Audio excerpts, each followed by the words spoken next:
ከማንቸስተር ዩናይትድ መረጃዎቻችን ስንጀምር የሰር ጂም ራትክሊፍ እናገኛለን። ሰር ጂም ራትክሊፍ እንግሊዛዊ ቢሊየነር ወደ ማንቸስተር ዩናይትድ ከመጡ በኋላ በርካታ ለውጦችን ያደረጉ ነው የሚገኙት። ከነዚህ መካከል በርካታ ሰራተኞችን ከክለቡ ማሰናበት ብዙ ተቃውሞ ይደርስባቸው ይሄን አድርገውታል። የክለቡን ፋይናንሻል ጉዳይ በተመለከተ ወጪና ገቢውን ክለቡ ባላንስ እንዲያደርግ የራሳቸውን አስተዋጽኦ አድርገዋል። ከዚህ ጋርም ተያይዞ ስለ ሩበን አሞሪምም እንደዚሁ ሀሳባቸውን አጋርተዋል። ሰር ጂም ራትክሊፍ ለሩበን አሞሪም የ3 ዓመት እንድታገሳቸዋለን አይነት አስተያየት ነው የሰጡት። የዩናይትድ ደጋፊዎች በዚህ ጉዳይ ላይ በርካታ ሀሳቦችን ያንጸባርቁ ይገኛል። በእርግጥ ሩበን አሞሪም በደጋፊዎችም በአመራሮችም ዘንድ እስካሁን ባለው ሁኔታ ተቃውሞ እየደረሰባቸው አይደለም የሚገኘው። ስራቸውን በአግባቡ እየሰሩ እንደሆነ እሳቸው ይሰማቸዋል። ውጤት ማጣቱ ዩናይትድ የሚመጥን እንዳልሆነ ሁላችንም እናውቃለን። ግን ደግሞ የክለቡ አመራሮች ሰር ጂም ራትክሊፍን ጨምሮ በርካታ የቦርዱ ሰዎች እነ ኦማር ቤራዳ ሩበን አሞሪምን ለማሰናበት እቅድ የላቸውም የሚል ሀሳብ የተነሳ ነው የሚገኙ። ከዚህ ጋር የቀድሞ የእግር ኳስ ተጫዋቾች እነ ፖል ስኮልስ፣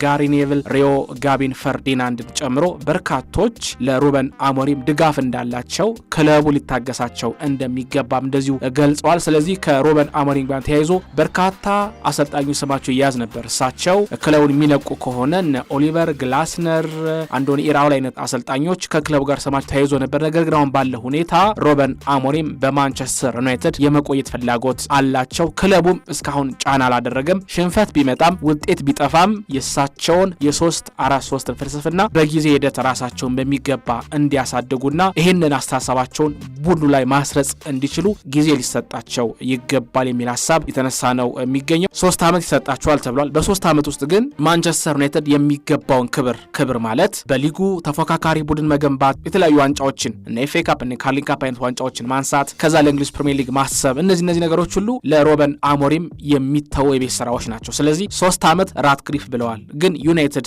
በውጤት ማጣት ውስጥ ከቀጠለስ ሩበን አሞሪም ይቆያሉ የሚለው ጉዳይ ብዙዎችን እያነጋገረ ነው የሚገኘው። ወደ ሌሎች መረጃዎቻችን እናልፋለን። በርካታ የአርሰናል የቀድሞ ተጫዋቾች በቪክቶር ዮኬሬሽ አጀማመር በእንግሊዝ ፕሪሚየር ሊግ እያሳየ ባለው አቋም ደስተኛ መሆናቸውን እየገለጹ ነው የሚገኙት። በተለይ ቀድሞ የመድፈኞች ተጫዋች የነበረው ኔዘርላንዳዊ ዴኒስ ቤርካምፕ ይታወቃል። በአርሰናል ቤት ትልቅ አስተዋጽኦ ያደረገ ድንቅ ኔዘርላንዳዊ ተጫዋች ነበረ። እሱ አሁን በኔዘርላንድ ነው የሚገኘው በሀገሩ። ቪክቶር ዮኬሬሽን በተመለከተ ሀሳቡን ገልጿል። ታላቅ ተጫዋች ነው፣ እንዳጀማመር ጥሩ ነው፣ በቀጣይ ጨዋታዎች ደግሞ ጎሎችን ያስቆጥራል ብዬ አስባለሁ። ከምንም በላይ ግን የቪክቶር ዮኬሬሽ ፐርፎርማንስ ወይም ብቃት መውረድ ማርቲን ኦዲጋርድ በተደጋጋሚ ጉዳት ማጋጠሙ ነው ሲል ዴኒስ ቤርካምፕ ተናግሯል። በተለይ ከዚህ ጋርም ተያይዞ ቤርካምፕ እንደገለጽ ሚኬል አርቴታ በተለይም ደግሞ ኤብሬች ኤዜን እና ቪክቶር ዮኬሬሽን በሚገባ ማጣመር አለባቸው። ቪክቶር ዮኬሬሽ ኳስ ከሰጠኸው ጨራሽ የሚባል ተጫዋች ነው። ስለዚህ በ10 ቁጥር ሚናው ላይ ኤብሬች ኤዜ ሁለቱ ያላቸው መናበብ በልምምድ ላይ በደንብ መታየት አለበት። በልምምድ ላይ ጥሩ ከሆኑ ወደ ጨዋታ ሲያመጡ ብዙ ሊቸገሩ አይችልም። ስለዚህ ቪክቶር ዮኬሬሽም ሚኬል አርቴታም አሁን ማርቲን ኦዴጋርድ መጠበቅ የለባቸውም። በዛ ቦታ ላይ ኤብሬች ኤዜ ስላለ ሁለቱ የሚጣመሩበትን መንገድ መፍጠር አለበት ሚኬል አርቴታ ሲል ሀሳቡን አጋርቷል ዴኒስ ቤርካምፕ። ከዚህ ጋርም ተያይዞ ሶል ካምቤልም ሀሳቡን አጋርቷል። አርሰናል አሁን ያለው የተጫዋቾች ስብስብ እጅግ ድንቅ የሚባል ነው። ከመከላከል ማጥቃቱ፣ ከግብ ጠባቂ እንኳን ስትነሱ የኬፓ አሪዛባላህን የመሰለ ተጫዋች ቤንች ላይ ያለ።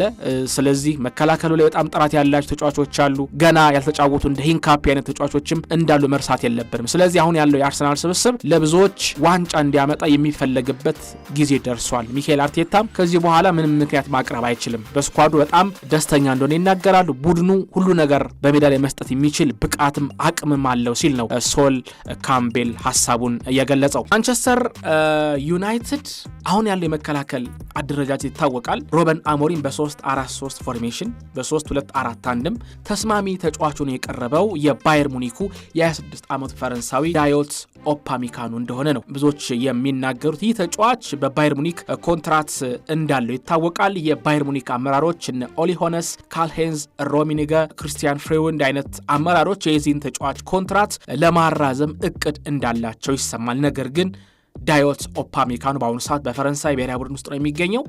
በማንቸስተር ዩናይትድ ራዳር ውስጥ እንደዚሁ እንደገባ የተገለጸ ነው የሚገኘው። ከዚህ ጋርም ተያይዞ የተጫዋቹ ወኪል አሁን ባለው ሁኔታ በባየር ሙኒክ ደስተኛ ነው፣ ነገር ግን በቀጣይ ማየት ያሉብን ጉዳዮች እንዳሉ ይሰማኛል ሲል እንደዚሁ የተጫዋቹ ወኪል ሐሳቡን አጋርቷል። ዩናይትድ የሃሪ ማጓየርን ኮንትራት ለማራዘም ንግግር ላይ መሆናቸው እንደዚሁ ተሰምቷል። ይህ ተጫዋች በእንግሊዝ ፕሪሚየር ሊግ አንዳንድ ስህተቶችን ስለሚሰራ ብዙዎች ይተቹታል፣ ነገር ግን ጥሩ የሚባል ኳሊቲም እንዳለው ይነሳል። ሃሪ ማጓየር ታዲያ በቀጣይ በማንቸስተር ዩናይትድ ያለውን ውል ለማራዘም እቅድ እንዳለ ተሰምቷል። ተጫዋቹም ከክለቡ ጋር ንግግር ማድረግ መጀመሩ እንደዚሁ ተሰምቷል ማለት ነው። የአርሰናል የወሩ ምርጥ ተጫዋች ማን ነው ካላችሁኝ ጋብሪኤል ማርቲኔሊ የመስከረም ወር የአርሰናል ምርጥ ተጫዋች ተብሎ እንደዚሁ ተመርጧል። ማርቲኔሊ በማንቸስተር ሲቲ ከዛ በተጨማሪ እንደዚሁም ደግሞ በሻምፒዮንስ ሊግ ጨዋታም ጎል ማስቆጠር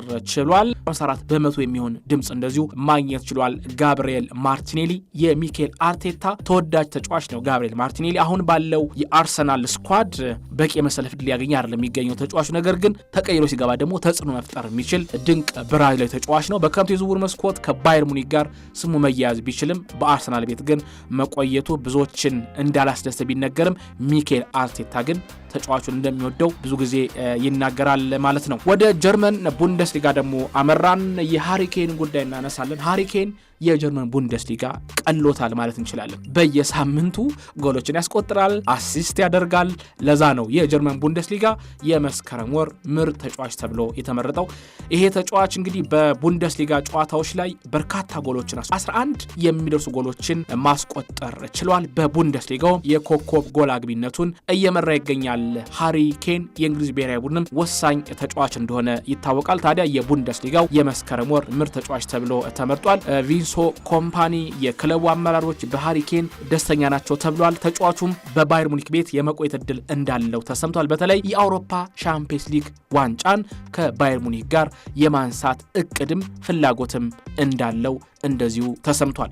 ወደ ሚላን ቤት ደግሞ አመራን። በሚላን ቤት የደመቀው ክርስቲያን ፑሊሲክ የጣሊያን ሴሪኤ የመስከረም ወር ምርጥ ተጫዋች ተብሎ ተመርጧል። ክርስቲያን ፑሊሲክ በ3 ጨዋታዎች 3 ጎሎችን ማስቆጠር ችሏል። 2 ለጎል የሚሆኑ ኳሶችን አመቻችቶ ማቀበል ችሏል። ወደ ኤሲ ሚላን ካመራ በኋላ ክርስቲያን ፑሊሲክ ራሱን በሚገባ ማግኘት ችሏል። የሚላን ወሳኝ ተጫዋች መካከል አንዱ ክርስቲያን ፑሊሲክ መሆኑ እንደዚሁ የሚረሳ አይደለም ማለት ነው።